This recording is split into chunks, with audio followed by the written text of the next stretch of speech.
Oi para você! E aí, tudo bem contigo?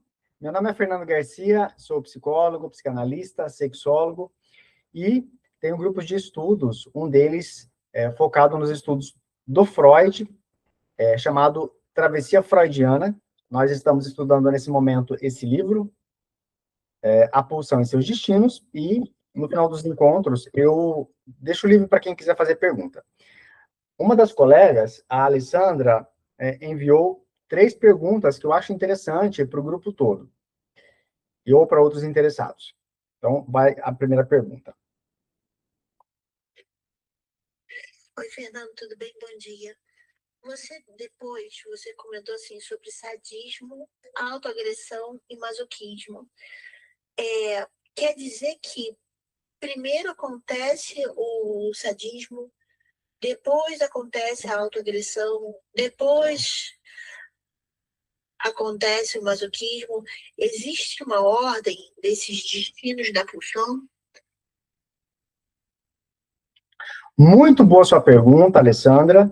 Aqui, para contextualizar, nós estamos estudando aqui na página 45, 47 da Autêntica, quando Freud está falando dos destinos dos destinos da pulsão, e aí ele vai fazer uma discussão sobre a transformação da pulsão em seu oposto. E aí ele vai falar do sadismo no masoquismo e do olhar-se para o exibir-se. É a partir daqui que a Alessandra faz a pergunta. Então, o Freud está tentando fazer uma reconstrução teórica aqui do movimento, do desenvolvimento da pulsão. Então, assim, no sadismo, a pulsão ela está dirigida para um objeto externo. Na autoagressão, essa energia pulsional retorna para o próprio sujeito. E no masoquismo, o sujeito ele passa a ter uma satisfação ocupando aquela posição da pessoa que sofre. Geralmente isso acontece porque há uma identificação com este que sofre. Então, sim, dentro do pensamento do Freud, existe uma sequência. Só que é importante a gente lembrar o seguinte: na clínica, a gente não vê isso de forma tão sequencial e ordenada dessa forma. A gente vê o resultado final. O que o Freud quer aqui é fazer uma descrição. O Freud está usando uma forma pedagógica de descrever, teoricamente, o caminho que a pulsão pode ter percorrido até chegar até ali. É isso. Obrigado pela pergunta, Alessandra. Bom, a pergunta seguinte é esta. São duas, específica uma na outra. Então tá. Depois você fala assim, que o primeiro objeto de investimento libidinal é o eu, e você denomina isso como narcisismo primário. Não seria isso o primeiro objeto de investimento libidinal do eu, né? Não seria o autoerotismo? Eu não sei também se eu estou sabendo diferenciar o autoerotismo do narcisismo primário. Talvez essa seja a minha dúvida, né? E a última é... Beleza, vamos ficar nessas duas aqui antes da terceira. Bom, sua pergunta é muito boa. Você está fazendo o seguinte questionamento. Há uma diferença entre autoerotismo e narcisismo primário? Se tem, qual é? Então, primeiro, no autoerotismo ainda não tem um eu organizado, eu com letra maiúscula. As pulsões nessa fase, elas têm satisfação com partes do corpo, a boca, o ânus, a ponta dos dedos, o olhar, enfim. E para o Freud, ele diz que nessa fase não tem um objeto de amor propriamente dito. Já no narcisismo primário, tem uma mudança.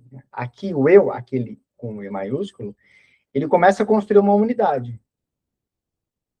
E essa unidade passa a ser investida pela libido. É por isso que o Freud diz que o objeto de investimento libidinal é o próprio eu. Sim, eu com E maiúsculo. Então, sim, você tem toda a razão de fazer essa distinção, né? O autoerotismo vem antes do narcisismo primário. No autoerotismo não tem um eu que possa ser investido como objeto. E aí, justamente no narcisismo primário, que o eu se torna esse primeiro objeto do amor.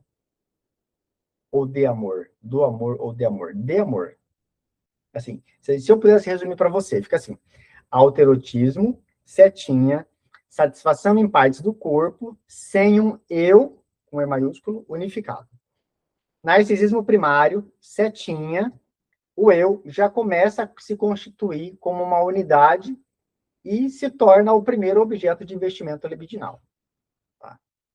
Essa distinção ela é muito importante para compreender o texto, e a sua pergunta faz muito sentido. Vamos então para a terceira pergunta, vamos lá. E a última é a seguinte: voyeur e o exibicionismo e o voyeur. É a mesma coisa, é o mesmo movimento do sadismo e masoquismo, do masoquismo e do sadismo? Beleza. Boa pergunta. O Freud, ele faz duas investigações. Ele investiga o voyeurismo, o sadismo e o masoquismo, e o voyeurismo e o exibicionismo. Ele diz que ele investigou essas duas. Até em uma determinada parte do texto, ele fala, isso foi o que eu investiguei, até aqui. E aí ele mostra que a teoria dele é pautada na observação clínica, que a clínica vem antes e é ela que ajuda a construir a base da teoria. Então, o Freud usa esses dois pares, o sadismo e o masoquismo, o voyeurismo e o exibicionismo, como forma de mostrar que existe um movimento fundamental. A pulsão pode retornar ao próprio eu, com E maiúsculo, né? E pode haver uma reversão de atividade em passividade. Só que eles não são exatamente idênticos, né? O sadismo e o masoquismo.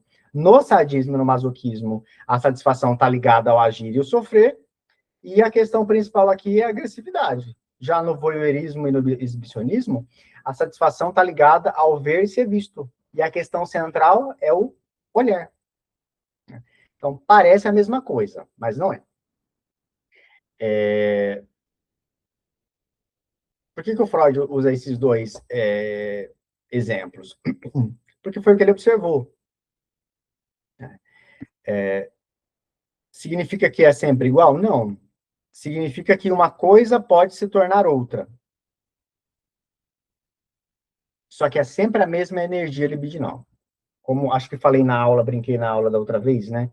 Se eu tenho uma... Tô eu aqui, né? Deixa eu ligar aqui essa luz. Tô eu aqui.